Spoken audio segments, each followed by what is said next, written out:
Hello, everybody. You're with RotoWire. Thank you for joining us for the live stream of the NFFC RotoWire Online Championship Draft.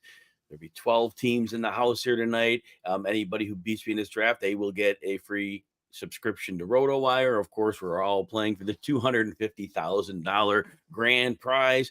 We always love to talk about Greg Ambrosius and Tom Kesenick, who run the NFFC. They do an amazing job. Always appreciate them and partnering with them and doing shows together. So again, we always thank them. RotoWire family, we just started a football only RotoWire YouTube channel. If you have the opportunity, it'd be great if you consider checking it out. If you like it, please consider liking some of those videos and subscribing to the channel. But we're growing that channel. It's going to be a fun opportunity to be a part of that. So hope everybody is able to take part of that. On the draft board tonight, we'll talk a little bit about the NFFC RotoWire Online Championship we'll be doing here. So first of all, we'll have 12 teams. What you'll see on your screen, what you see right now, they'll be listed team one and then by number. My boss has made sure I knew that. Some people don't like having their names out on drafts, so they don't maybe give their strategy away. So if somebody's in the chat, they're definitely welcome if they're drafting to put their name with their team number, and we can definitely work that. I am picking from the 9 spot. Things you need to know about the NFFC drafts. First of all, full PPR, single quarterback league, start 2 running backs, 3 receivers, a tight end, a flex, and then we have a team kicker and a team defense. So that's the positional. There'll be 20 rounds in this draft. And then next thing we need to know is 3rd round reversal. So I know you all are familiar with that, but we go rounds 1 and 2 in snake fashion, and the 3rd round, team 12 picks. Also, people who play in the NFFC, you're allowed to set your Kentucky KDS, your Kentucky Derby style, and you list the order that you might like to draft in, ranking the spots that you prefer first, and then all the way to last. And so if you do that, then it may work out, it may not work out.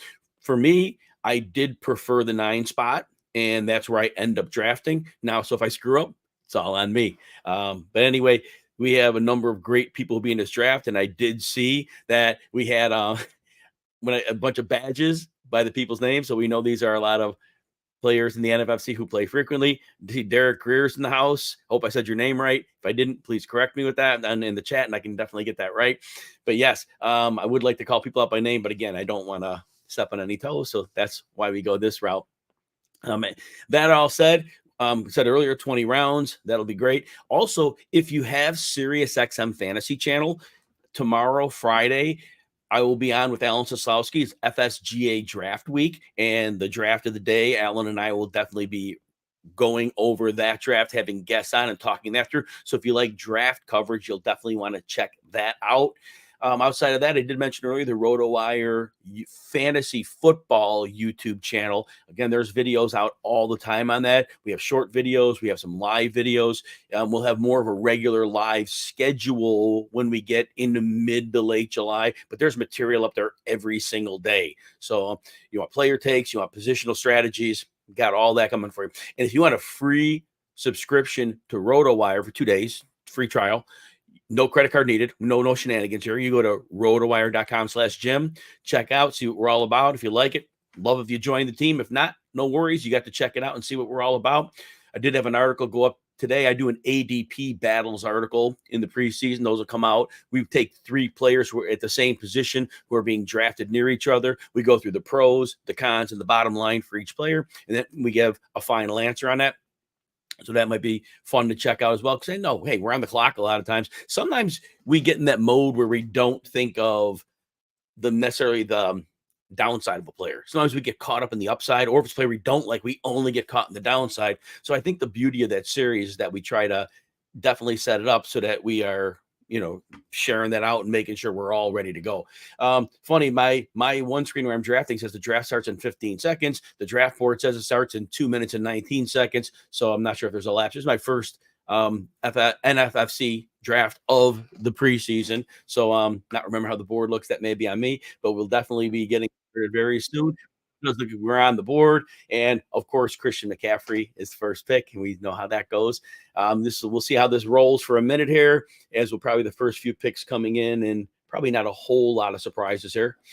It will be interesting to see where some of the receivers go. Bijan Robinson goes fourth. Definitely a great strategy, trying to get that running back lockdown, and Breece Hall fifth. So we had 3 running backs in the first 5 picks. Kieran's in the house. Good luck. Thank you. If you're in the draft, Kieran, good luck to you as well. I don't know who's in the draft because I have the numbers of the teams. And like I said, Derek's here as well. So those who are here, thank you. And very happy you're here. And hopefully we'll enjoy some draft talk. Jamar Chase is a 3rd receiver off the board going at pick 6. And Justin Jefferson goes next. And Amon-Ra St. Brown. So far, go for him here. And the reason I like picking in the 9th spot is I do have a great feel for A.J. Brown this year. Through about 8 games last year, he was on pace for close to 2,000 yards. And then teams adjusted to the Eagles. Everybody played deep over the top on them. And then there was no answer. Whether it was Nick Sirianni calling it or Brian Johnson, they were completely overmatched. And A.J. Brown this year does get Kellen Moore in there. And we know Kellen Moore, he likes that downfield passing attack, but then he sets up things underneath. So I expect A.J. Brown to be back to being one of the top players in the game. Amon-Ra St. Brown, a great choice at pick 8. We know he's getting tons of slot targets playing with Jared Goff and Ben Johnson calling that offense. Justin Jefferson, I think, is going to end up being a very great value at pick 7. And John Spurlock's in the house. Welcome, John. Good to see you.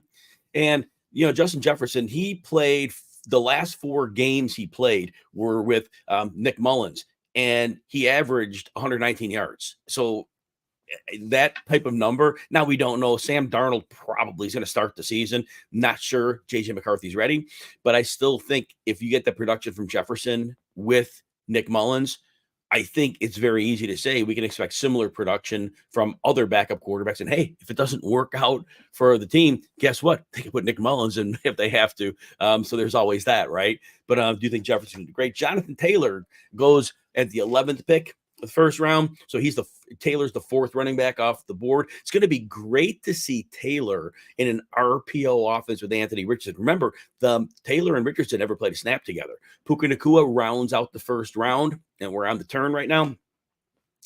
Clipping along right here. So the first round gives us 8 wide receivers and 4 running backs. Fairly standard to what we've been seeing in a lot of these early drafts. Jahmyr Gibbs, so Team 12 mixes it up nice, going receiver, running back. And I'll be up at a few picks here. I'm at pick 9 again. Again, if other people, Mike Sanda, welcome. Sandman is Team 2, so good. And hopefully I see that on the board time. So Mike did start out with the great CeeDee Lamb pick. Look, I think CeeDee Lamb could get 190 targets this year. Dallas is going to be pass heavy. Their running game is worse than it was because they lose Tony Pollard, bringing an aging Zeke Elliott after the bye last year. We remember how pass heavy indeed they went. And I rarely give Mike McCarthy credit, but he did the right thing. And the Dallas passing game with CeeDee. And the thing about CeeDee was they moved him all over the formation. There was a lot in the slot, but they found the best matchup. And it was really a nice job of coaching to get the best out of CeeDee Lamb. Ticking down to 10 seconds on Team 11. They come back with Devontae Adams. And on deck here, we'll see who falls back to me here. Mike likes listening more than watching. I get you, Mike. Totally get you. So Team 10, and I'm on deck here. And we'll wait to see what Team 10. Team 10 has Garrett Wilson, great New York Jets receiver. He'll have a real quarterback this year. And look, if Aaron Rodgers goes down, at least they have Tyrod Taylor, which has got to be better than Zach Wilson, right? So I'm excited for Garrett Wilson. I really want to see that season we were hoping to have from him last year. About 25 seconds on the clock for Team 10 here. They're making their consideration as to how they want to play this second pick. Go with Josh Allen. And, I'm not even going to think twice about this one. I'm going to double but receiver. I'm going to add Drake London to my mix. So I have A.J. Brown and Drake London. I'm optimistic for London. You lose Arthur Smith and that 110 targets you get, and then from bad quarterbacks. And Marvin Harrison and Saquon Barkley are off the board now. Obviously, Drake London is going in the turn in a lot of drafts. So I'm kind of excited that I was getting him on the 9 pick in the back way around. Didn't think he'd be there. Chris Olave goes after Marvin Harrison, and that's, again, fairly standard that order. So it's pretty much going where we would think the positions tend to fall. And Saquon Barkley going as running back 6. Nico Collins steps in, and I like that Team 5 grabbed him here. Nico Collins, I think that his role is not changing. He didn't have a lot of targets, but that you get the downfield looks in that Bobby Slowick offense, and they run a lot of 21 personnel. And Collins is like the perfect player for getting slants and getting over the top. Really a perfect fit for that offense. And that's why they signed him to that big contract. He misses time. Hopefully this year he's healthy. Collins, I believe, has missed about 5 games in 2 of the last 3 years. It's close on that, not top of my head. But Devon Achane goes off the board here as we get near the end of the second round. So we have a nice little Miami double up there, Tyreek Hill and Devon Achane.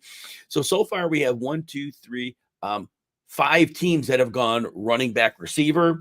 So nice balanced start by those teams. And Michael Pittman by team 2, and that's Mike Sanda goes Lamb and Pittman. So definitely a lot of targets between that duo of receivers. Mike Evans at the turn. So team 1 becomes the 6th team that goes running back receiver, set themselves up again with that very nice balance.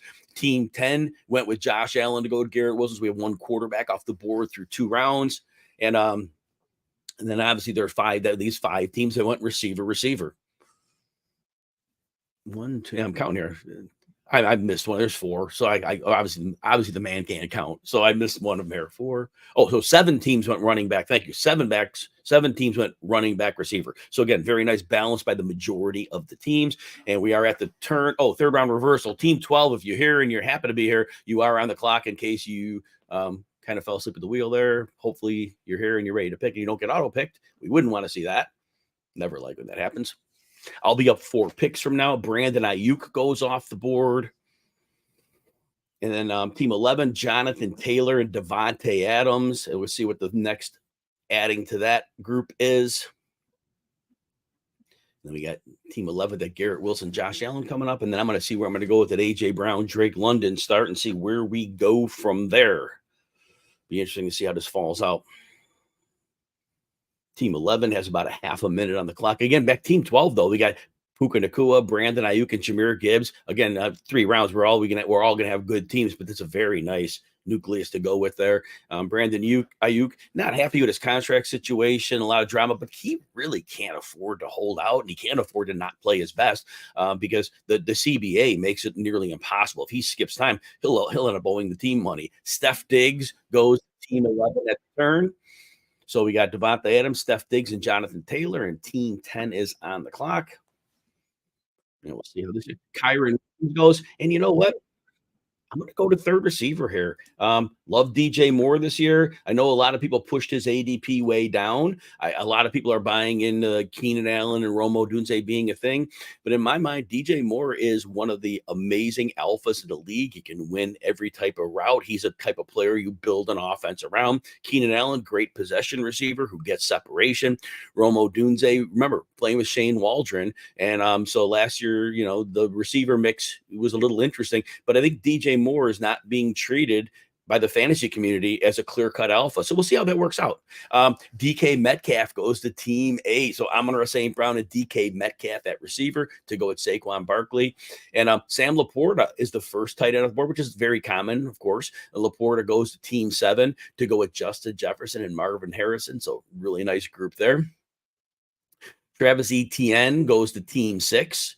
And so we have a Jamar Chase, Chris Olave, and Travis Etienne. All 3 are on a week 12 bye. That's interesting. Bye weeks are weird this year. We have the week 14 bye. There's none in the week 13. I assume week 13 is probably Thanksgiving. Top of my head, I'm not quite sure. But with the 6 teams I'm buying week 14, it'll be a little bit odd. Week 12, Devontae Smith with Nico Collins and Breece Hall there. Team 5. Isaiah Pacheco. So team 4 is the first team to grab a pair of running backs. Deebo Samuel to go with the Miami pairing of Tyreek Hill and Devon Achane. Again, Deebo Samuel's targets and carries were at a 3-year low last year. Hopefully he bounces that back a little bit. Definitely would help him out. Derrick Henry, the big dog, going to Mike Sanda at team 2. So you got CeeDee Lamb, Michael Pittman, and Derrick Henry. Pittman and Henry on that week 14 bye each. Derrick Henry, you love his situation. The only time he like really has missed time is he broke that foot back in 21, and otherwise he's an Iron Man. And even though his snaps were pretty evenly split with Tyjae Spears last year, Henry was like 280 carries, and the big dog's going to continue to roll. And I love it that Henry is going to play with Lamar Jackson. The RPO presence that Jackson brings is like unlike anything Henry's ever had. So it's going to be very fun to watch Derrick Henry in that situation. Team one's on the board going with Jalen Hurts. So now they've got Christian McCaffrey, Mike Evans, Jalen Hurts, and we'll see what the double up pick here is, and Josh Jacobs. So team one, nice balanced move, couple of running backs, Evans and Hurts. So again, very, very strong start by team one. Jalen Hurts, top of my head, like 770 rushing yards minimum the last 3 years. That sounds about right. But anyway, the rushing floor is just so high, and that gives Hurts both that floor and upside you love in your quarterback. So the second quarterback off the board, as very common and very expected, is Jalen Hurts. And Mike Sandos on the clock here, and Mike has CeeDee Lamb and Michael Pittman, and then Derrick Henry at running back. We'll see how Mike plays out this second round pick. I like it with and I know all the sites do this, but I really like the interface for NFFC. I like the interface for setting my lineup.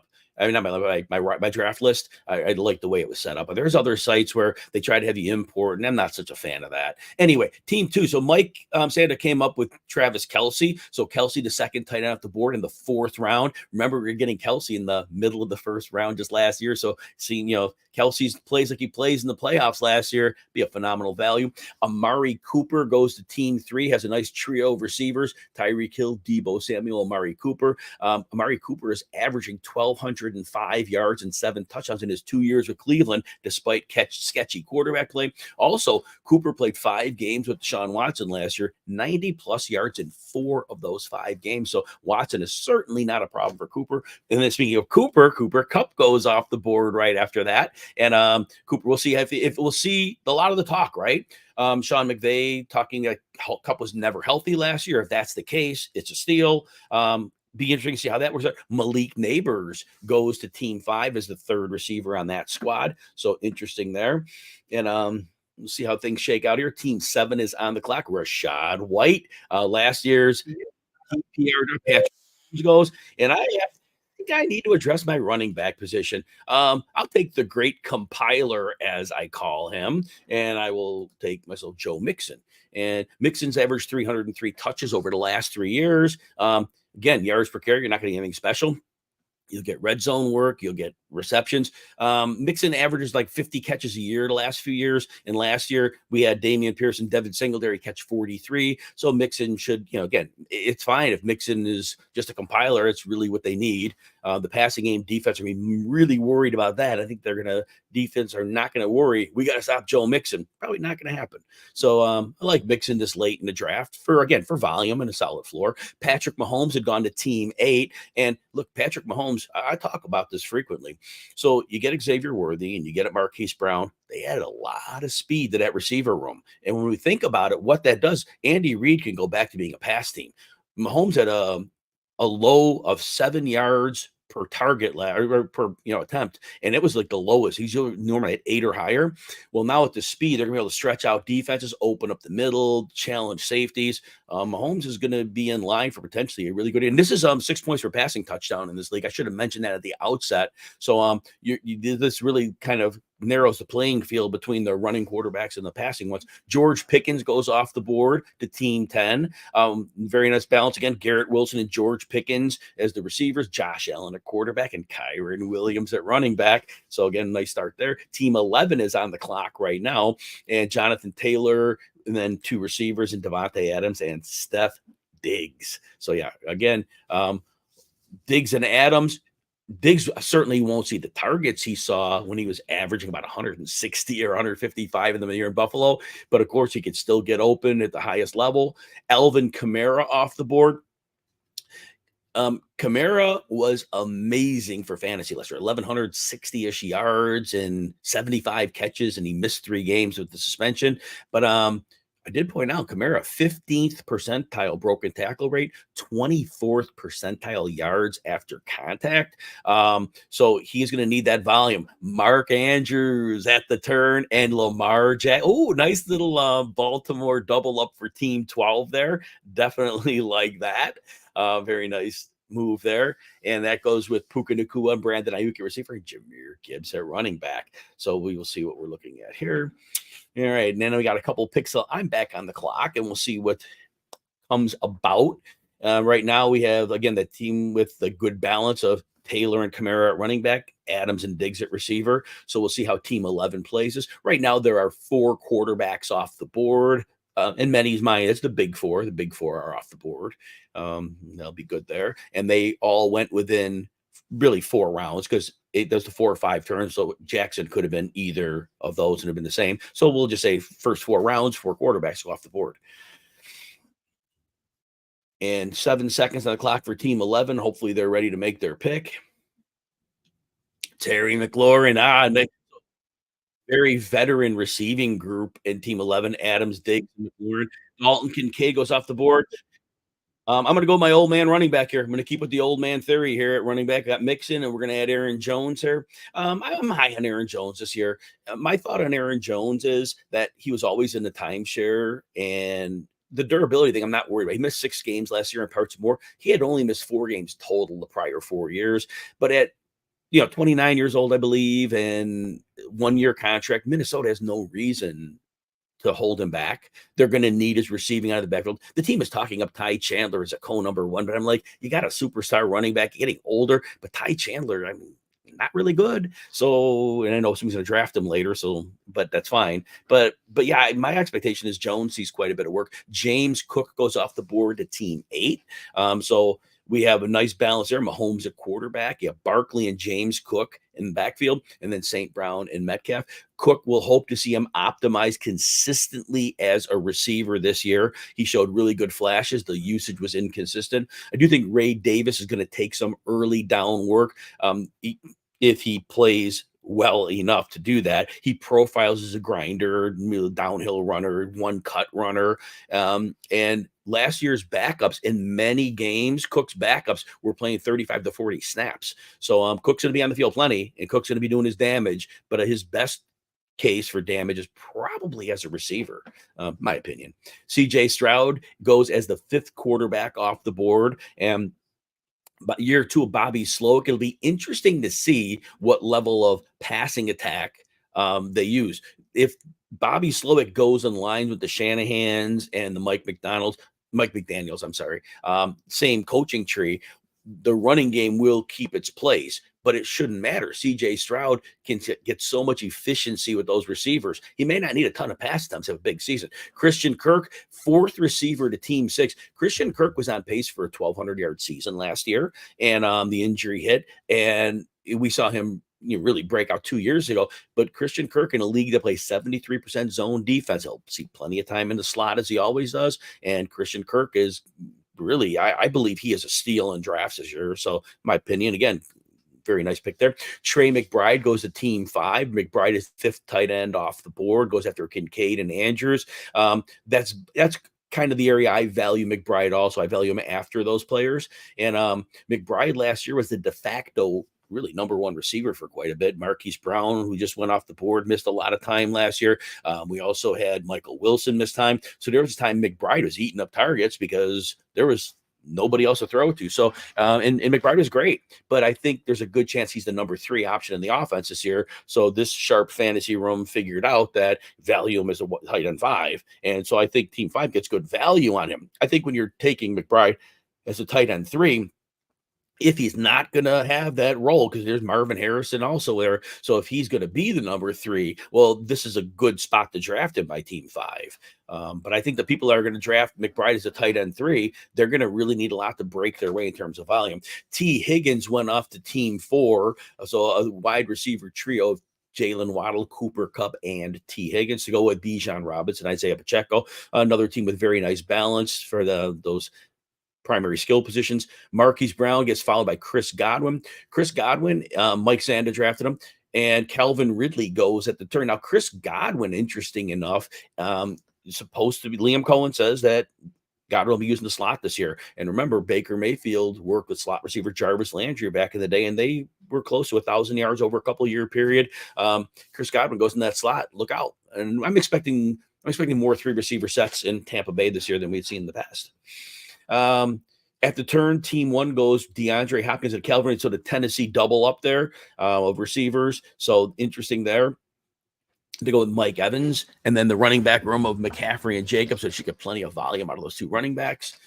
Be interesting to see how the workload shakes out with Jacobs because of the history of Green Bay splitting that backfield. I wonder how much of a role Marshawn Lloyd actually gets. We'll see that as the season emerges. But Jacobs a clear number 1 there. Tank Dell goes in the 6th round, 2nd pick. So team 2 has 4 wide receivers out of 6 picks to go with Derrick Henry and Travis Kelce. Tank Dell, again, will be in that rotation with Stephon Diggs and Nico Collins. I certainly expect Nico Collins to continue to be the lead receiver. It's going to be interesting to see how the work is split between Diggs and Dell. I just don't think there's a world where Nico Collins isn't their X. I mean, certainly he'll get a few snaps off. Now, Nico Collins has durability issues, so and I said earlier, I think it's 5 missed games in 2 of the last 3 years. If not, it's close. So if he misses time, then but Dell going this late after what we saw last year was very good. David Montgomery goes off the board. So team 3, their second running back to pair with Devon Achane is David Montgomery. Montgomery after week 10 saw his snaps slashed significantly, but he frequently got the ball when he was on the field. So that was like a nice little balance where we saw Jahmyr Gibbs increase the playing time, but Montgomery stayed plenty busy. And obviously both Montgomery and Gibbs are a big deal at the goal line. Keenan Allen goes to team 4 as a wide receiver 4. And I think that's great value when you're putting Allen as a wide receiver 4, knowing PPR league, the amount of damage that he can do. Anthony Richardson comes off the board. So nice move by team 5. They wait until the middle of the 6th round. Kenneth Walker. Now with Anthony Richardson, we're all talking about it. We know that there's the potential for that league winning upside. We also know that he didn't finish 3 of 4 games. The one game was sketchy. He got hurt late. Don't know if he could have come back or not. So interesting there. But nonetheless, Anthony Richardson, we'll see. We'll see if he'll be a league winner. It's exciting, right? And okay, Jaden Reed up the board. And I'm going to need a second to think here. Okay.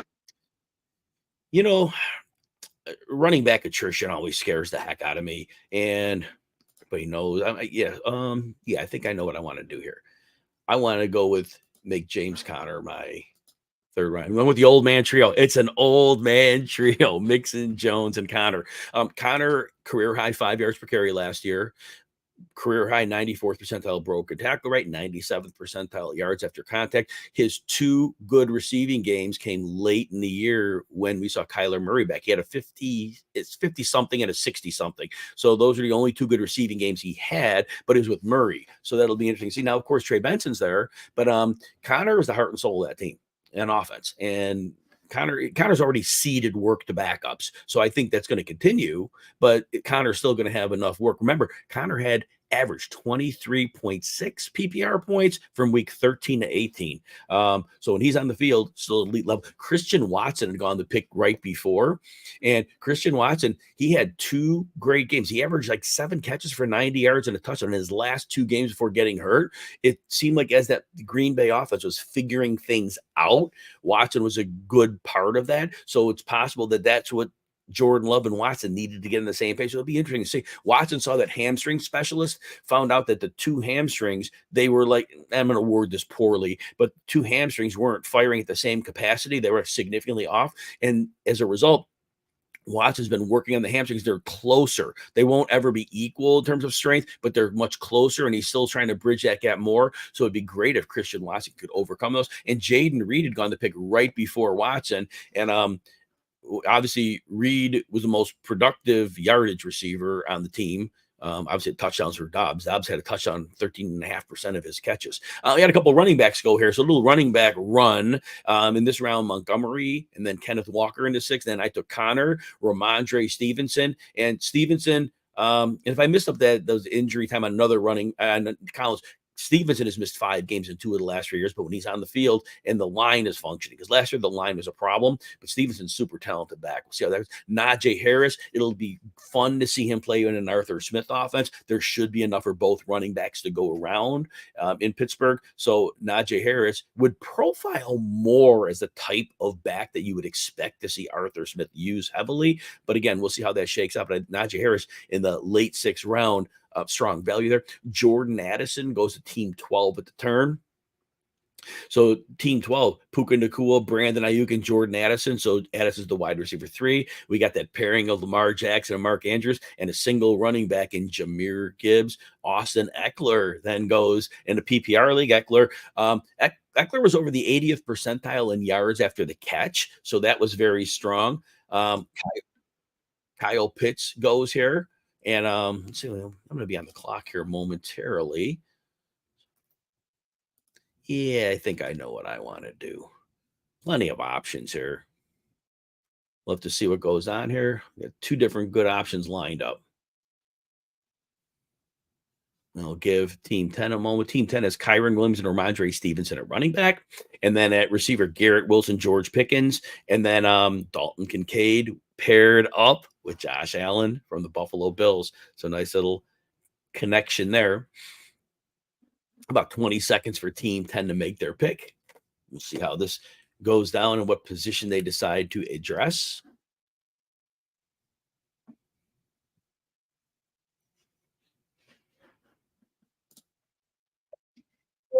And Keon Coleman goes off the board.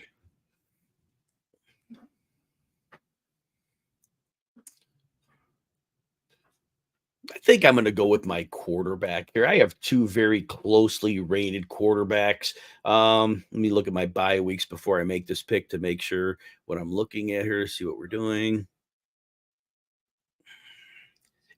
I think I am going to ride the Dak Prescott train here. There we go. There we go. We'll go Dak Prescott. Get ourselves a quarterback in round 7. I think by the time I get back around, there might have been another run coming on them. And there were a couple quarterbacks in a tier I would have liked. And I won't say names because people are still drafting here, so I certainly won't do that. But I had Prescott, another quarterback, very close. They're very different types of quarterbacks. But I love how Dallas, and I mentioned this when the CD Lamb picks made, how after the bye last year when they couldn't run, they went very pass heavy. Prescott had 29 or more fantasy points in 7 of his last 12 games. It includes a playoff game, the junk time game against the Packers. But again, and Prescott killed you in week 1 of the fantasy playoffs. But all that said, the numbers were huge. And with Zeke Elliott in and Tony Pollard gone, running back room is going to be a problem. DeAndre Swift goes to team 7. So Rashad White and DeAndre Swift as the running back pairing there. Team 8, I love the Deontay Johnson call. He gets open at an elite level. And Adam Thielen, he had a great stretch last year, but Johnson gets open with the best of them. And remember, he was getting 140 target seasons from Noodle Arm, Ben Roethlisberger, and Kenny Pickett. And so the targets are there, but obviously quarterback play wasn't. And not that Bryce Young will be much better, but still Deontay Johnson, we saw last year, Bryce Young could throw the ball short. So I think that's a great opportunity there. Joe Burrow goes after my choice of Dak Prescott. So now we have, I'm trying to think, we have 7 quarterbacks off the board, maybe. Let me see. Jackson was the 4th, Stroud was the 5th, Richardson the 6th. So 8 quarterbacks are off the board right now. Rashee Rice goes to team 3, and that's their 5th receiver. So we don't know what the news is. Who knows if he gets suspended this year, next year? Adam Schefter's word was we can expect that this year, but who knows, right? But even as a wide receiver 5 at round 7, Rashee Rice gives you a lot of potential at that point. Evan Ingram had gone to team 4. So again, we're going a little deeper in the tight end room. Ingram was insanely good while we were without Christian Kirk last year. The numbers were off the charts in those last games. Ingram was a great floor play through week 11. 1 touchdowns are fickle, but the fantasy points were about 10, but he was rarely over 13. But again, in a league where you need tight end scoring, Ingram should give you a solid floor. Said earlier, league's playing 73% zone defense. So there is plenty of room for the tight end to operate. And coaches, I think, are going to get better and better at attacking that. I do have that expectation. Javonte Williams is the second running back for team 2. So Mike Sanda took Javonte Williams to go with Derrick Henry. That's going to be a rough week 14. But 4 teams on bye there. So we have Pittman, Henry, Dell, and Javonte Williams on bye there. George Kittle, another tight end off the board there. End of the 7th round of team 1. A couple 49ers on that squad. You got Christian McCaffrey and George Kittle. Makes it more fun to watch the Niners play. We love the Niners offense. Kyle Shanahan calling those shots. Jack Kitchen's in the house. Jack, I'm too much of a big mouth. I retired from teaching. I taught for 33 years, so I was used to talking all day there. Now, I do all these shows and honestly, but yes, a couple hours straight, it's going to be a little bit of a spectacle. It's funny now you said that, now I'm a little bit thirsty. I hadn't been so much. Jaylen Warren off the board here at the 7-8 turn. So a nice running back 3 in a PPR league. McCaffrey, Josh Jacobs, and Jaylen Warren. So team 1, again, adds nice little firepower to that running back room. And, let's see. I'm trying to see how many teams have 1 running back. We have team 5 has Breece Hall, and team 8 has, no, they have 2. So one team has a single running back, and that's it. And so that's the hero running back strategy. Love it. And I do like the balance on these. Have a lot of veteran NFFC players in here. Very strong draft room, and it's very nice to see this develop in real time and how this goes. And some of the roster builds have been outstanding. Let's see how many teams have at least 4 receivers. So team 2, team 3, team 4, team 5. Waiting for it to go off the board here so I can see. 4, 5. So like 5 teams have 6 teams have 4 receivers so far. So loading up. Zamir White falling quite a bit into the 8th round.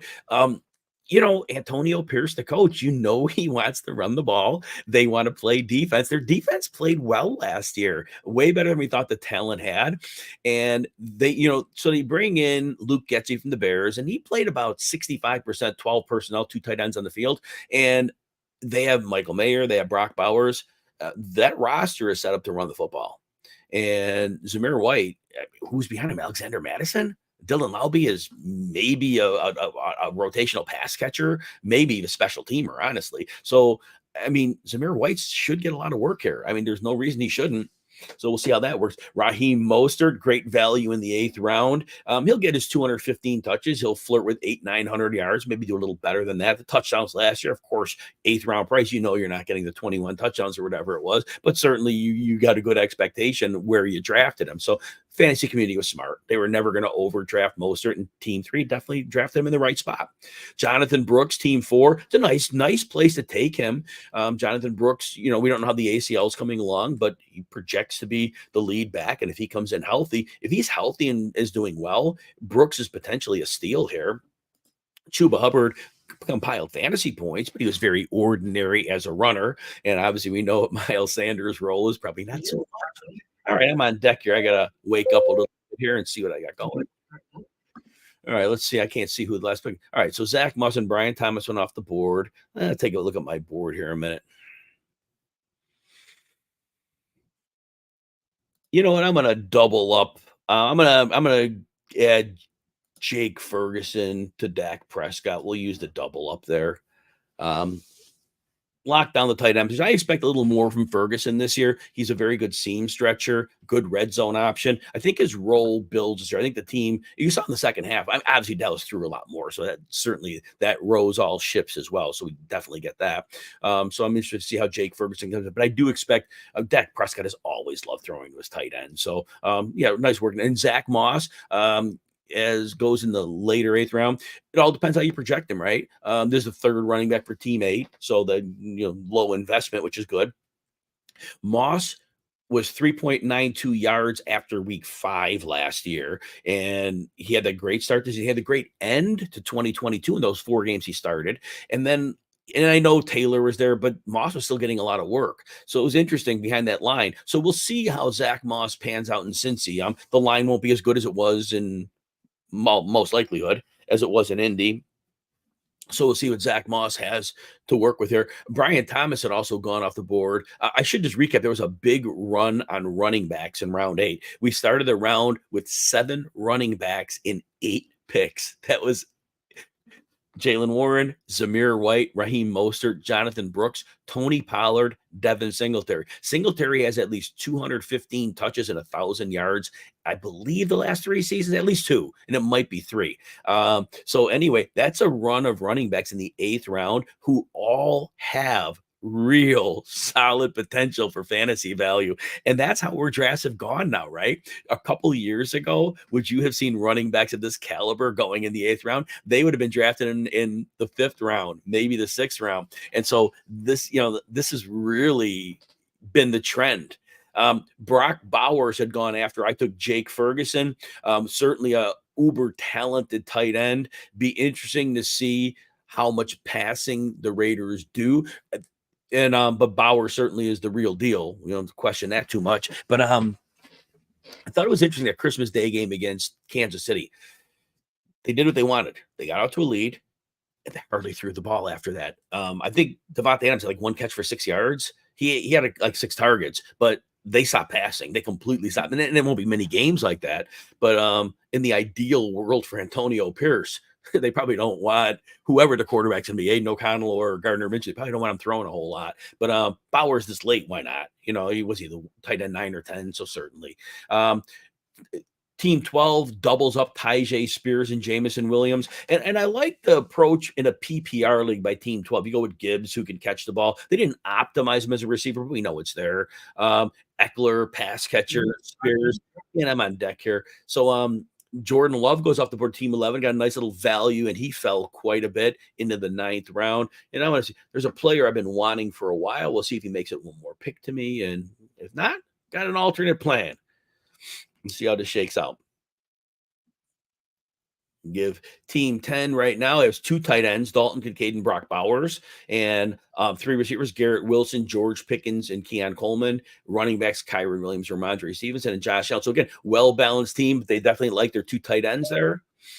TJ Hawkinson is the 3rd tight end of that team. And all right, so I'm going to pick here. Look, one of my breakout players of the year is Jackson Smith-Njigba. He had a 7th percentile average depth of target last year. That's not going to happen again. He was 83rd percentile after the catch. Tyler Lockett was 16th. I'm not talking about Lockett because he hasn't been drafted, so I'm not going to talk about him. But Smith-Njigba, I expect to move into the clear number 2 role this year in this offense. And I think we'll finally see that first round pick level that we come to expect from him. Jerome Ford goes off the board after Chase Brown. So I love that teammate took Zach Moss and Chase Brown because however it shakes out, I think one emerges to be significantly more valuable than the other. My chips are on Chase Brown. I think that Zach Moss, we saw the decline last year after he kind of had been out a while. And I do think that he's not quite the back many think he is. Chase Brown, limited sample, of course. He didn't play a whole lot till late in the season, but the broken tackle rate and yards after contact were very good. I loved him coming out of Illinois. I thought Chase Brown, depending on landing spot, he was going to be a player I thought would be more than we were anticipating. We knew he could catch the ball. We knew he's very good at that. But I think we don't give him enough credit for the potential to be a runner. And I think he has a great chance that he's going to obviously get some carries to start, but I think it wouldn't take a big happening for Brown to get a little bit of the edge on touches over Moss. I don't know how much I don't overwork him. So there's that as well. Jerome Ford goes to Team 7, and Kyler Murray fell in this one. I was between Prescott and Murray when I was picking. And so that was interesting because I have him very close on my board, but then after Prescott, Burrow went, which is fine, and then a full round and a half before Jordan Love was taken, and Kyler Murray. Now, Kyler Murray, again, I think we knock him for injury a little too much. I think what happens with Kyler Murray is, so the first 2 years, he hardly missed time. And then the third year, hey, he got the shoulder, I get it. And then the last injury, it was one injury that cost him parts of 2 seasons. And I think we can't say he got injured in 2 seasons. I think we have to say it's the ACL, right? Week 11 or 12 of 2022, and then he's back in like week 10-ish, if I remember right, last year. So it was one injury. And so if Murray's healthy, he's got Marvin Harrison, He's got Michael Wilson, who I think is better than, a lot of number twos that he could have or he could have. And you got the tight end, you got Trey McBride. So I think Murray, between his running, I think is a good situation. And then Brock Purdy goes, and let's see, that's got to be about 12 quarterbacks at this point. Let's see, 3, 4, 5. So wait, does this appear? 6, 7. It's like 10 or 11 quarterbacks. So Purdy's off the board. We know Purdy gets us a floor, and that's a beautiful thing. May not throw a ton of passes, but we always know we had Kittle. Ayuk's going to be there. I mean, I'm pretty confident of that. And Deebo Samuel. So obviously Purdy's going to get it done. McCaffrey out of the backfield. So beautiful match set up for Purdy for a floor. Great floor play. Mike, thank you for a nice comment about JSN. Yeah, full round passes ADP. I was nervous. I wanted to take him earlier, and I decided to go with the Prescott Ferguson thing, and it's like, I'll wait. And if it doesn't fall, it doesn't fall. I'm very happy he fell. So Trey Benson goes to team 2. And, in my mind, so I obviously have Connor myself. So my thought on Benson is Benson's very good downhill. Whereas you don't think of Connor as a guy with wiggle, but Connor has wiggle for a big guy. Well, I think Benson's, when those games Connor's going to miss. Connor's going to miss 3 or 4 games. Book it, write it down. You probably put it in pen. And Benson's going to be, potentially running back one of those weeks. I think he gets enough work to be a good flex for you too. So I think there's enough to go around. And then I love how team 2, I love how Mike comes back, Benson, and then Corum. I keep wondering to myself, Kyren Williams was great last year. He missed some time, of course. He was great. He wasn't great as a rookie, and they tried to get him in and didn't really do much with it. If they go into training camp, and if the coaching staff sees, and I don't know if this is going to happen, but if Corum is a better running back than Kyren Williams, is Sean McVay just going to say, you know what, we'll let last year's guy roll? I don't know. I think they both have a role here. They could, but we don't know how Corum's going to be. We got to see him. We got to see him in camp. And well, Sean McVay has to too. Kyren Williams is talking up Corum because Williams wants to get out in the slot and do a little pass catching too. So I think that was interesting. But it's going to be fun to watch that LA Rams backfield, how it shakes out. Nick Chubb goes in the 10th round. I think he is being drafted too late. I get it. He had a double injury, right? He had more than one ligament. I get it. But last year, Breece Hall was a 5th round pick, 3rd round pick. Come on, Deck. Here.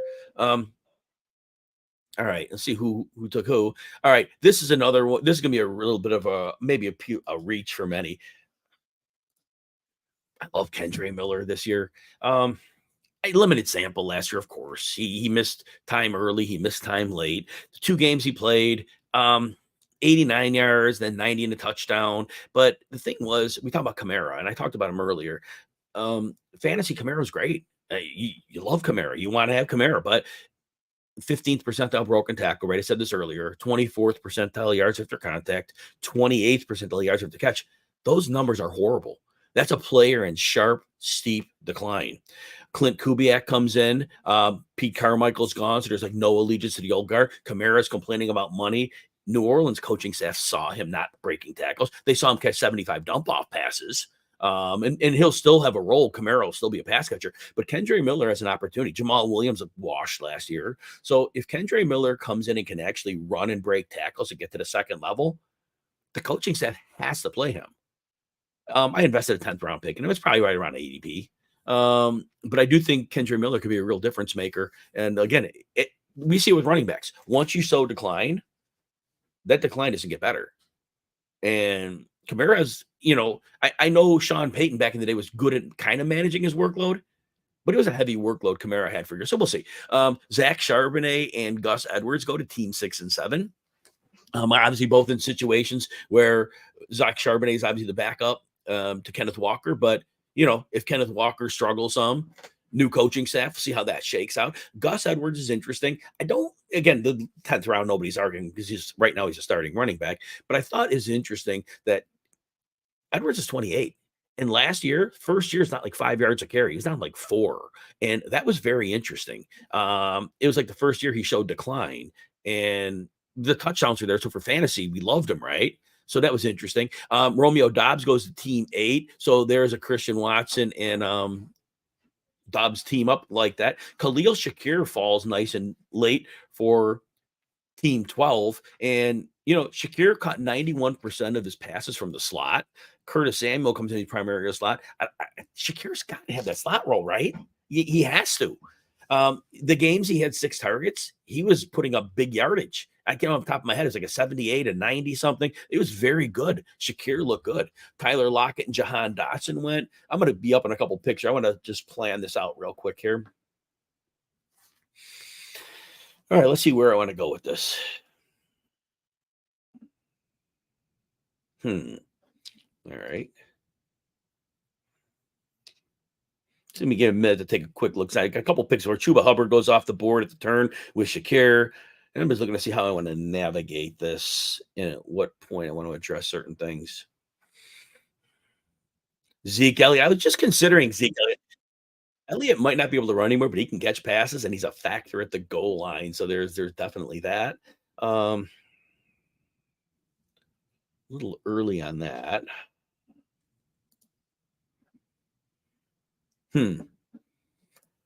This is getting into that weird spot of the draft. This is getting to that weird spot. All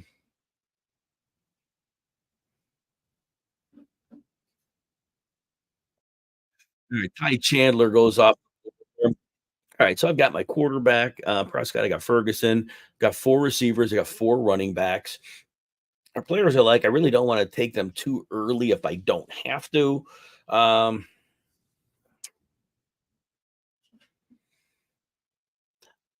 I'm probably going to reach up a little bit here. I'll explain why I took him in a second. I'm going to click the button here on Jerry Jeudy. So Jerry Judy's been disappointing, to say the least, in his career. So Jerry Jeudy gets traded for by the Browns. Browns immediately signed him to a 3-year extension deal, however they factor that in. So Jerry Jeudy likely walks into Elijah Moore's role. Elijah Moore had 104 targets. Elijah Moore, though, was only 30th percentile after the catch, and he had a 50.6% catch rate. It was terrible. So in that role, Judy's, I know he has hands issues. I mean, we get that, but it can't be worse than Elijah Moore's 50.6%. But here's the thing, 30% after the catch for Moore. Jerry Judy's always been good after the catch, 86th percentile last year. So if Jeudy simply walks into that Elijah Moore role, takes those 104 targets, but he can produce that 86th percentile yards after the catch, all of a sudden as a wide receiver 5, I think we're looking at a player that could produce well enough for ADP. We've seen Cleveland make mistakes. They brought in Elijah Moore, but they have much more of an investment on Jerry Jeudy with having given him the contract. So we'll see. Dallas Goedert goes to team 8. Last year, Goddard was very, very down in terms of his rates per catch, per target. But the Brian Johnson's gone. I don't know how much Nick Sirianni had to do with that, but I do think that we could definitely see Dallas Goedert weaponized now that he has Kellen Moore in there. So I'd like to see Dallas Goedert and hopefully making a little bounce. Brandon Cooks goes to team 7. We're in the 11th round, so we're a little more than halfway home in this draft. So Brandon Cooks, he came out a little bit in the second half. There weren't many yardage games. I think he had a 70 something. Then he had a 170-yard game, but he did have some touchdowns down the stretch. So he is over 30. There's that, but there's the case he was switching teams, and that's never easy. It's usually only superstars make that switch, and then the first year, hit the ground running. So it's going to be tough to see with Cooks. Has he aged, or was it a switch of teams? But he's in a great situation. Dallas going to throw. Jaleel McLaughlin getting talked up by Sigmund Bloom very heavily. McLaughlin very explosive. It was interesting that he had that little run, top of my head, week 6 to 9, maybe right around there, and then all of a sudden they just cut his usage, and so it makes you wonder, and where you got him is great. Wherever team 6 took him in the 11th round, I think that's fine value for that running back, Jaleel McLaughlin. But that said, I really think they're going to limit his workload, which is fine. You're getting him where you took him. Ray Davis, team 5, love that pick. I think I talked about him a little bit. I try not to talk about players before they're selected, but Davis can do some one-cut run, definitely can hit the hole. And if he does play out to be that player, it's going to be very, very good to see. I'm going to be very interested in that. But remember, backup running backs in Buffalo are getting many games, 31 to 40, 30 to 40 snaps. There were a good number of games that had happened. And so potentially Davis walks in. And obviously Josh Allen won't score all the touchdowns. The backup running outside from James Cook did get red zone touches. So Ray Davis should have a chance there. Jaden Daniels, team 4, quarterback 1. Love the potential for some rushing upside there. Jaden Daniels is going to have to learn a couple things. 210 pounds. Very small for a mobile quarterback. And in college, he did not shy away from taking hits. And if he doesn't do that in the NFL, that's not going to end well. But right now, if Jaden Daniels can figure that out, it's a great, opportunity there.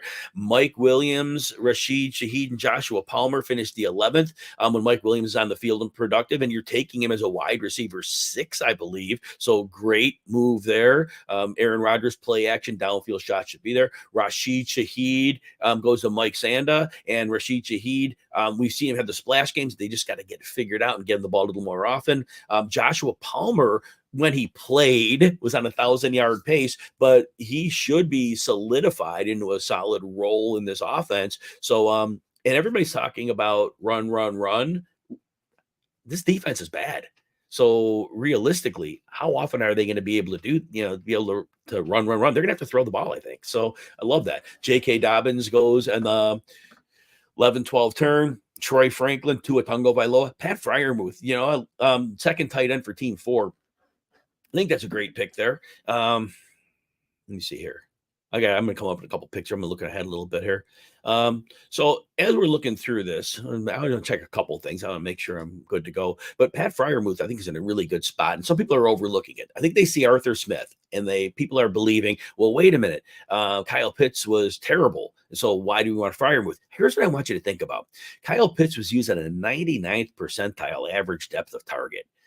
He's seeing the deepest pass in the league from terrible quarterbacks. What's the goal?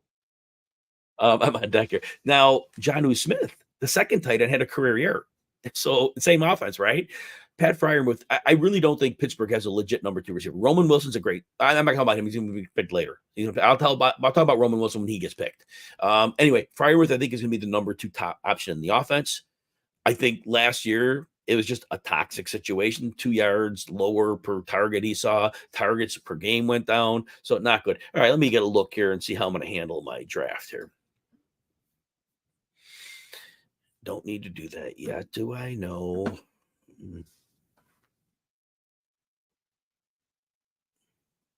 Yeah, I think I got a good idea what I might like to do here. I'm going to wait on that. And 1, 2, 3, 4. Antonio, I love the Antonio Gibson pick. Don't want to take a flyer there. Yeah, I'm pretty intent to what I need to do here. I'm going to stick to what I want. Disappointing player the last couple of years, but I am going to add Darnell Mooney of the Atlanta Falcons. Look, he has 1,000-yard season. He needs 140 targets to get there. I get it. But terrible quarterback play in Chicago, terrible coaching. You go to Atlanta now, Zach Robinson's in from the Rams, and you've got Drake London, and you've got Kyle Pitts. Mooney is 4.3 speed, and he's going to be a full-time outside receiver. They have nobody. They have Rondale Moore's more of a gadget guy, slot. Mooney's going to be in motion a little bit. That 4.3 speed's it's real. And I think, again, I'm taking Mooney as my wide receiver 6 here, okay? So Darnell Mooney is not going to see a ton of targets, but I do think Kirk Cousins can be able to get him the ball. I'm excited about him. Josh Downs went 2-pick earlier, and I like that. Josh Downs, 76% of the time, the Colts were in 3 receiver sets, and Josh Downs was his knee was hurt. In week 9, he hurt it, they said, and then he missed. It was in that international game. He barely played, but then it came out after that Downs was hurt all season. And so that was an issue. But he was very good before that. And he built the trust of the coaching staff. So Shane Steichen's going to use some Josh Downs here. So I think Josh Downs is going to be a real solid player. We did break the seal on our defenses. Team 6 took the Baltimore Ravens. It's going to be interesting to see without Mike McDonald and those simulated pressures that he was able to dial up like a mastermind. It'll be interesting to see how that works. Patrick Queen's gone. Jadeveon Clowney's gone. It'll be very interesting to see how that shakes out. Very interested in it. Jared Goff goes off the board. And I got an idea where I might want to go with my next pick. And I have 2 teams ahead of me here. So the current team picking right now Tyler Algier. So adding to their running back room of Jonathan Taylor, Alvin Kamara, Najee Harris, Ezekiel Elliott, and then Tyler Algier. Certainly, if Bijan Robinson misses time, great. Algier, he suffered from the entire coaching staff last year, which Bijan Robinson suffered from that too. But now you bring that Ram system in there. Look, if they're going to split out Bijan Robinson on occasion, they could do that. Algier could see some real. Okay. I am going to take a second quarterback here. If for some reason Dak Prescott has himself some issues here, I love Kirk Cousins this year. I think I already mentioned it. I've already got myself the Drake London, and I've got myself the Darnell Mooney. So, yeah, I do like Kirk Cousins this year. And I think Prescott's one of those guys where if something starts to go south, or if Mike McCarthy turns into Mike McCarthy, and they go south, I like having Cousins to back that up a little bit. So, yeah, I'm happy with that. Probably not excited about taking two quarterbacks, but I didn't take one so early. Dallas Cowboys go off the board. They've been like a top couple defense like 3 years running. They do switch coordinators, of course. Now Dan Quinn's gone, and now they bring in Mike Zimmer. But hey, look, they might be able to stop the run better. They only had like one linebacker on the field a lot of the time last year, and they were really bad against the run. Eric Hendricks is older, but Eric Hendricks can play the run, and they'll have two linebackers on the field a lot for Dallas. So Dallas will be a little more stable against the run. So it'll be interesting. They'll play more zone. Dallas is one of the three teams that was like over 30%, almost 40%. So man to man, and they'll be nice to see Dallas. Anyway, Quentin Johnson goes off the board. Team 7, nice lottery ticket. If it was a matter of not using him properly last year, there could be real value there. We never know if a player's a bust in year one, especially when things go so poorly for a team. We'll see. Rico Dowdle adding depth to the team 6 running back room.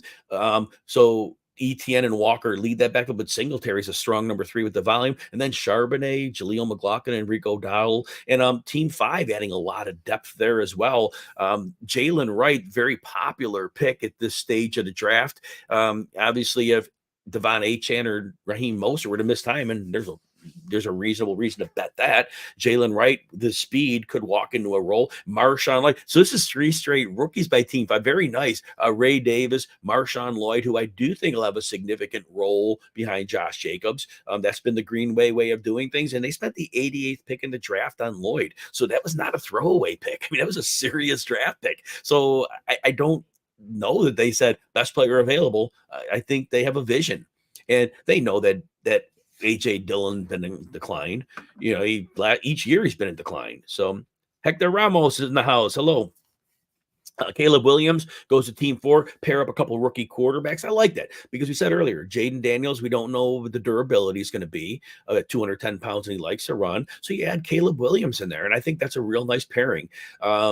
Matthew Stafford goes off. So the quarterback 1 for Mike Sanda is Matthew Stafford. But hey, if Kupp was really injured last year and he's healthy, and they have Puka Nacua, and we know they get the ball out quickly, and Colby Parkinson, a tight end, because we know the Tyler Higbee tore his ACL, so that's gonna be good. So team 1 double invest in that Chargers backfield of J.K. Dobbins and Kamani Vidal. Mentioned earlier, despite the touchdowns for Gus Edwards last year, his efficiency was down. It was not good. His yards per carry were not good, and he was in that same Baltimore system. So by leveraging Dobbins and Vidal, team 1 is hopeful to get the inside track on an eventual starting running back, whereas the team that drafted Gus Edwards is going to hope, that's team 7, they're going to hope that Edwards plays a little better than last year and is able to hold down the fort. There has been a little bit of a run on quarterbacks, and I am really happy I took Kirk Cousins where I did, because right before him, Trevor Lawrence and Jared Goff, but after Cousins, we had 3 more quarterbacks in the round: Caleb Williams, Matthew Stafford, Justin Herbert. So the way it looks right now, we have a number of teams with a couple of quarterbacks. So yeah, it's probably not going to be one where another one come back around. Deshaun Watson. So Mike Sanda doubles up with Matthew Stafford and Deshaun Watson. Taysom Hill goes to team 3, and this could be interesting with Taysom Hill. Did you know that Taysom Hill is 34 years old? Adam Thielen's 1 day older. Otherwise, aside from quarterback and tight end, Travis Kelce, I believe, he's the oldest running back or wide receiver. Now, I know Hill's classified as a tight end, but we don't know what he is. But here's my question. My question about Taysom Hill is this. We know that Sean Payton loved him. paid him. And then Peyton left, but Pete Carmichael is still there. And Carmichael is still Taysom Hill. Clint Kubiak has no ties to this 34-year-old guy. I wonder what his role is really going to be, because this is a real specific run system. This isn't just Taysom Hill just doing some RPO stuff and just taking off and going downhill. It's going to be interesting to see, because Hill clearly can play. He can do some things really, really well. That'll be interesting to see. All right, let's take a look here. I'm going to be coming up in a little bit here. Braylon Allen goes out the board. Oh, I like Team 5 backing up Breece Hall, going 14th round and going back with Braylon Allen. I like that. I'm on deck here.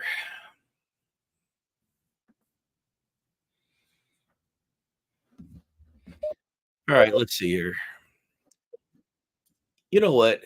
Oh, man, this is a tough one. You know what? I'm going to wait on that for one pick, what I was going to do. And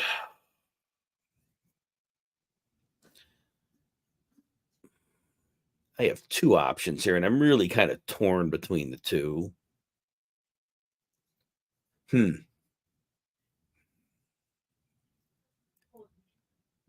I am going to take Luke Musgrave. So Luke Musgrave had at least 49 yards in 4 of his first 9 games, and then he got hurt. And then when he came back in the week 18 in the playoffs, he didn't play many snaps. He wasn't ready to come back. Green Bay's offense really didn't get figured out till after Musgrave was hurt. And I think Musgrave, we saw him line up as the X-ISO receiver on a number of plays, and they had that plan of using him that way. So I'm interested to see how Luke Musgrave shakes out. Very interested to see. All right, we are nearing the end of the 14th round. Marvin Mims of Denver goes off the board to Team 10. Geno Smith had gone to back up Patrick Mahomes for Team 8. Khalil Herbert. So interesting with Khalil Herbert. DeAndre Swift obviously got paid 3 years, $24 million, right? And the Bears clearly wanted him. Last week, 4.02 yards per carry from week 4 on for DeAndre Swift behind that offensive line in Philly. DeAndre Swift's a very good receiver, but they didn't use him that way in Philly. DeAndre Swift has no vision. He can't get. Oh man, Team 12, good pick. I was thinking about taking Michael Wilson right there. I took Musgrave. Yeah, great one on that. Great pick. I think that's a great place to take him.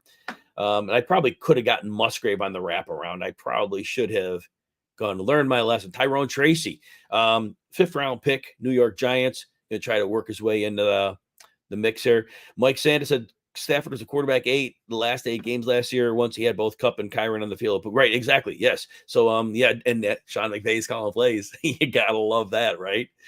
But yeah, Matthew Stafford can sling it. There's no question about that. All right, let's see what I want to do here next. I think I know what I'm going to do.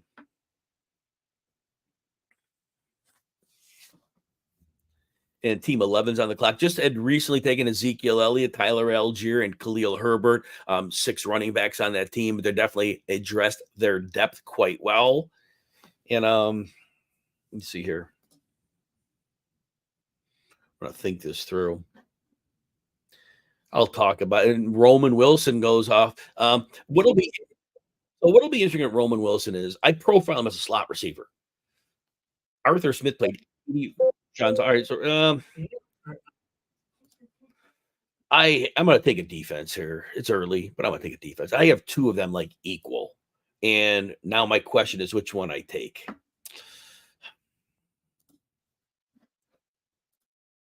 I'm going to take the Browns. I actually have a defense rated 1 spot ahead of them, but I'm taking the Browns here.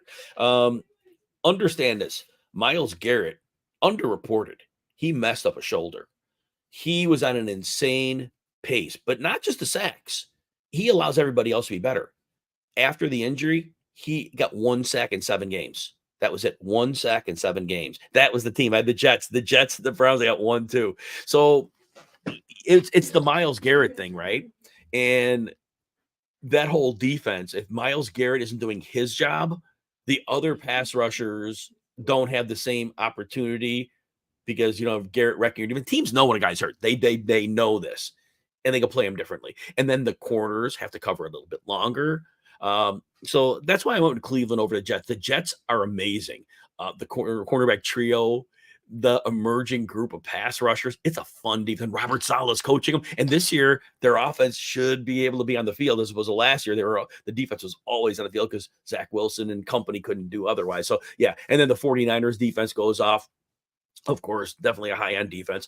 Dylan Laube receiving back in the Raiders. Elijah Mitchell. I wish that guy could stay healthy. I loved him as a rookie. I was touting him. And then so much missed time. But when he's healthy and playing, he's great. Bucky Irving, I like the pick by Team 4 because, look, I don't think any team wants to give a running back who's not like, Jonathan Taylor, Breece Hall. They don't want to give a running back 336 touches. That's just not the way things are done. And so Rachaad White saw like 336 touches. So Bucky Irving, we don't know what he's going to be. He tested poorly, the running back class we question. But if Bucky Irving could do something, they want to lessen. They were trying to get Chase Edmonds last year. He was terrible. Sean Tucker, they're trying to get him for a couple weeks, and he couldn't do anything. So it was early. He played very few snaps. But they want another running back in there.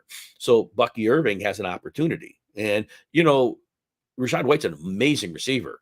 But his broken tackle rate, yards after contact, they're super low. So if Irving gives him anything as a runner, he could be a part of this thing, and I wouldn't be surprised. Isaiah Likely goes after Taysom Hill.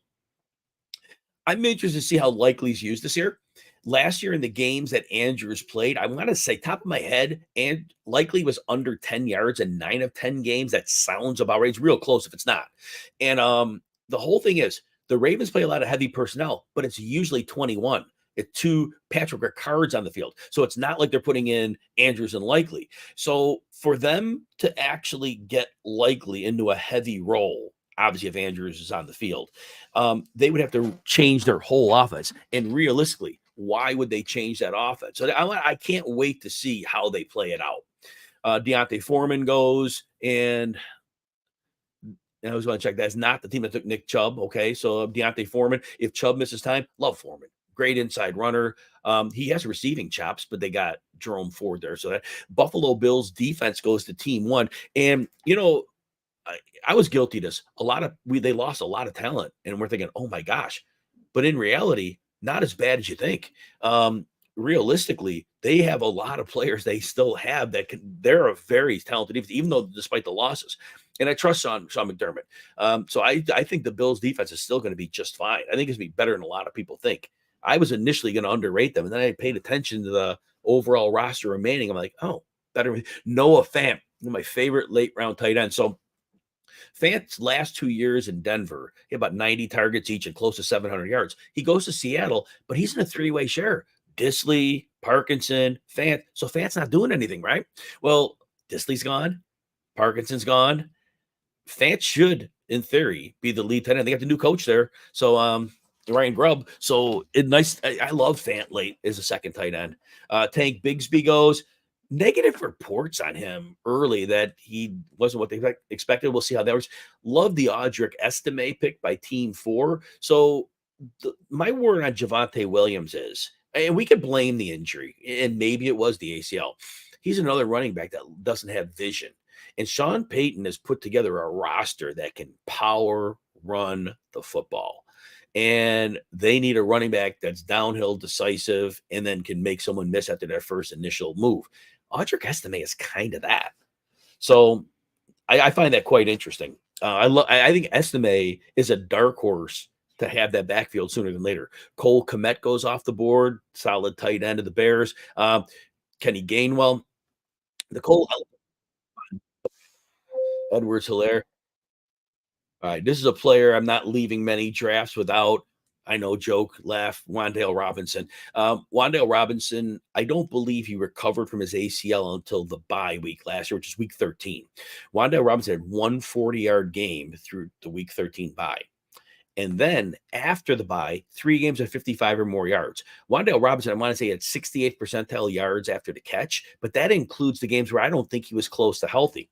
And so now you bring in Malik Neighbors, clear number 1, but Wan'Dale Robinson is main slot guy. And Dable's team runs a lot of 3 receiver sets. So Wan'Dale Robinson he gets open in a phone booth. And we saw after the bye that player. So I do expect Wan'Dale Robinson to get a significant amount of targets, especially if teams can really they do a good job bracketing neighbors. If Daniel Jones, the quarterback, you got to get rid of it. But Robinson is very solid at that. Actually, Robinson and Burton. I took Robinson first, thinking Burton might fall. Team 10, nice move on Burton. Burton is a 4.45 runner. Played very well at Georgia and Alabama, and they need a slot. He's playing the slot in the camp, and so Jermaine Burton has a great opportunity to be a big deal this year. We know Joe Burrow loves throwing to the middle of the field.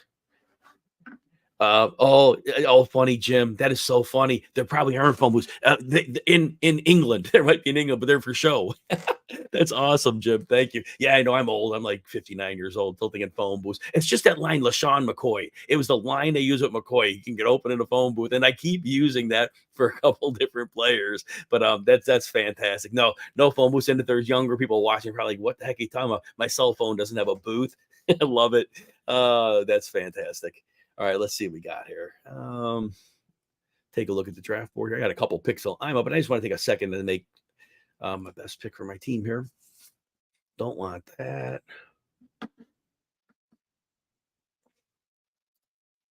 Yeah, we're in the 17th round here, and it's funny that closing time. We see the draft board, such good drafters here, like nobody falls, and like those late round guys that you might be able to snap up in some drafts. Yeah, not happening so much here. Evan Hull goes. All right, let's one more thought here. You know what?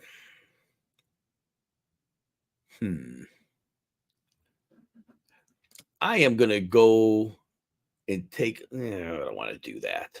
I really don't want to do that. So let's see here. I know we're in this.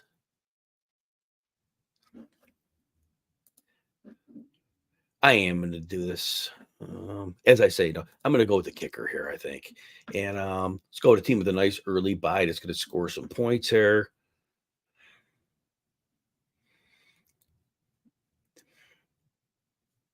Let's just go with the Kansas City Chiefs. Go with the Kansas City Chiefs kicker. I'll grab my kicker here and call it a day.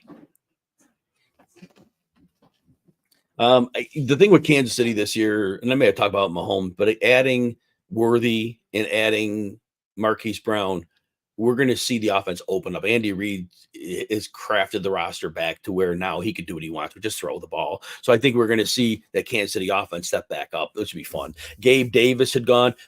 Good flyer on Davis. We'll see what Jacksonville's going to do with him. Of course, we're so late in the draft, right? But if there's any issues with their receiving core, you could see Davis move into a role. Tyler Boyd moves back with his coach, and he'll be in Tennessee running the slot there. Keaton Mitchell was a great late pick by Team 7. Keaton Mitchell obviously toward the ACL in week 9, maybe. It sounds about right. It might have been a little later than that. But Keaton Mitchell was obviously on limited volume, very explosive. And if you're to change it to Derrick Henry, man, you'll have defense softened up very nice for you. We'll see how Keaton Mitchell comes on. But again, this is a super late pick. Alexander Madison. So Team 4 continues to stockpile that depth at running back. And in case they need it, they have it. So 3, 4, 5, that's 7 running backs on Team 4 to pair up with Bijan Robinson, Isaiah Pacheco. So, yeah, definitely working there. Love the Demarcus Robinson pick by Mike Sanda. Demarcus Robinson, he was having the worst year of his career until Sean McVay decided, we're going to put you into the offense. And Demarcus Robinson was very good in every game he played down the stretch. I don't remember how many games that was. It may have been 5 or 6 games, but it was very solid. Hayden Hurst, Chargers tight end, goes at the turn to pair up with George Kittle and Noah Fant. We'll see what happens in that room. A lot of tight ends there. We'll see how that works out.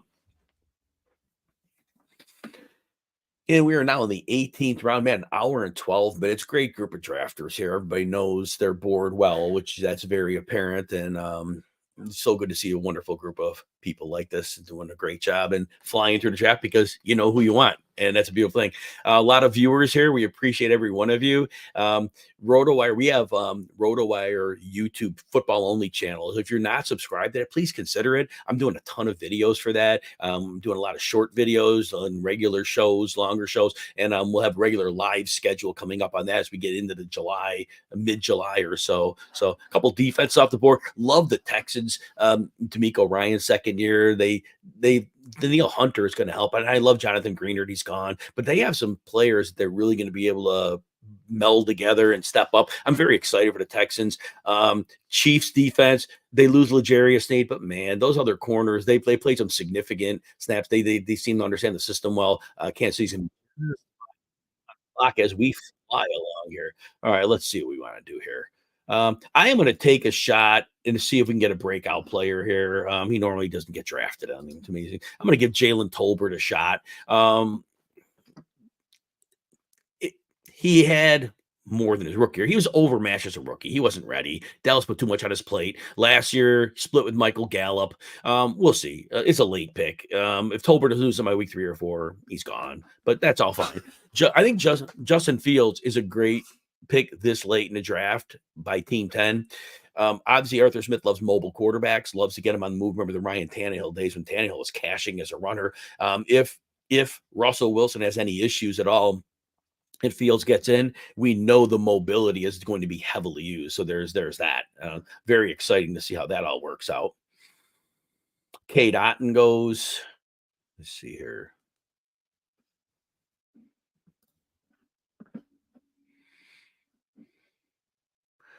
All right, and then we got a couple more plays here.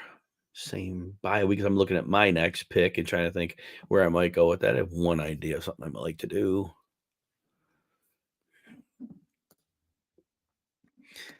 And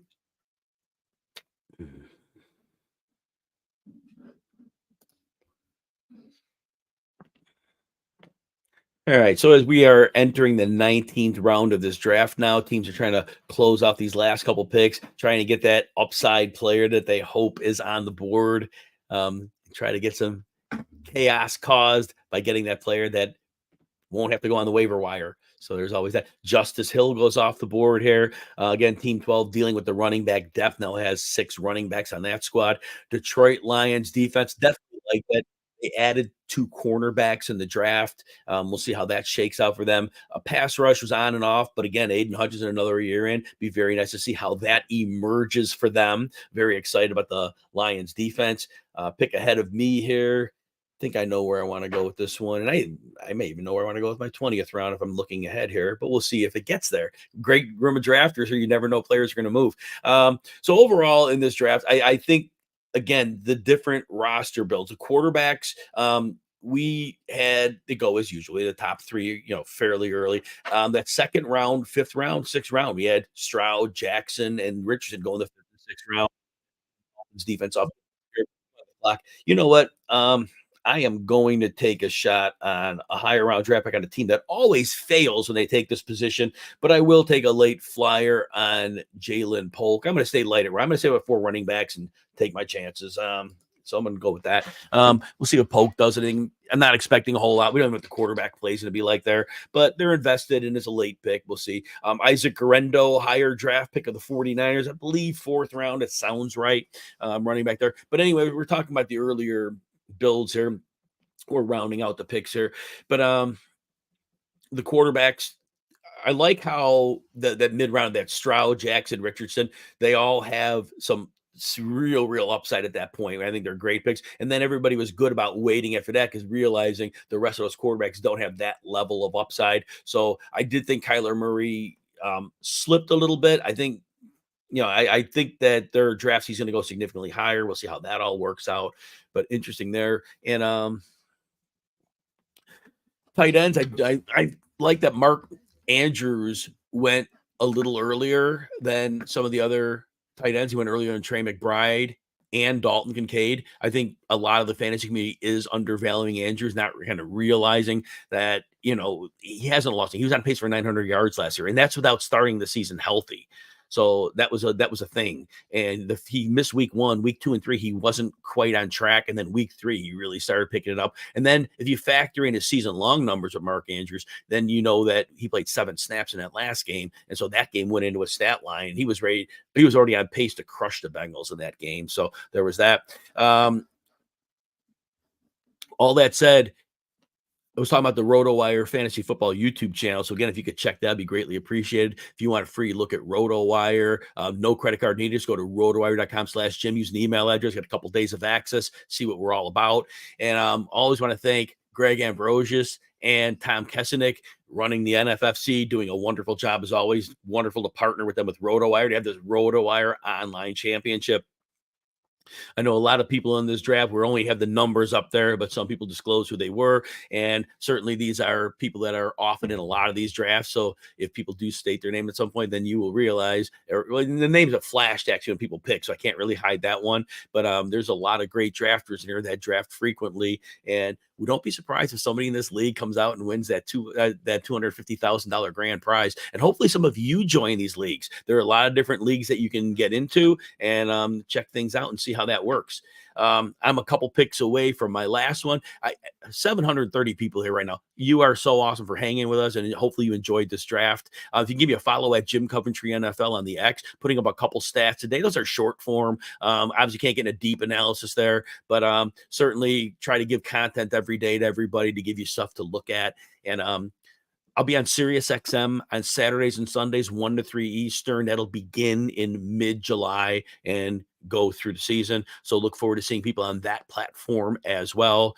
And outside that, we got 5 or 6 picks. Maybe we're right at the very end game here. And Jelani Woods. I think Jelani Woods, super late pick here. He missed last year with a hamstring the whole year, but he is a very big, very talented tight end. He can, if he can overtake Kylan Granson. Now, how much football is there to go around? All right, last pick. I'm stuck between 2 players. You know what? I'm going to take a flyer in case Devontae Walker comes out as the deep threat in Baltimore. If somehow that happens, I'd like to see him in an opportunity with Lamar Jackson. We'll see how that works. I said, and of course, I was in the middle of something, train of thought, and I lost what I was going to say. Again, but remember, give me a follow on the X Machine at Jim Coventry NFL. I'd love to interact with you. A lot of good fantasy football players and followers in this house, and like to be part of that community whenever possible. And Israel Abanikanda goes there. They go with Evan Hull, Khalil Herbert, Tyler Algier, and the last pick of the draft, the Seattle Seahawks. Everybody, thank you for hanging out with us tonight. We'll probably have more of these drafts when we get into July and August. If I come back, I'll definitely post that up there and look forward to drafting with some of you. For everybody who drafted, those who are watching, every draft that you've heard, I said many glowing things and meant them all. The people in this room, they clear drafters, and those who are watching to learn about drafting. I think there's a lot to learn from the great people that are in this room. Everybody have a wonderful night, wonderful 4th of July, and good luck in all of your drafts in this fantasy football season. Good night, everyone.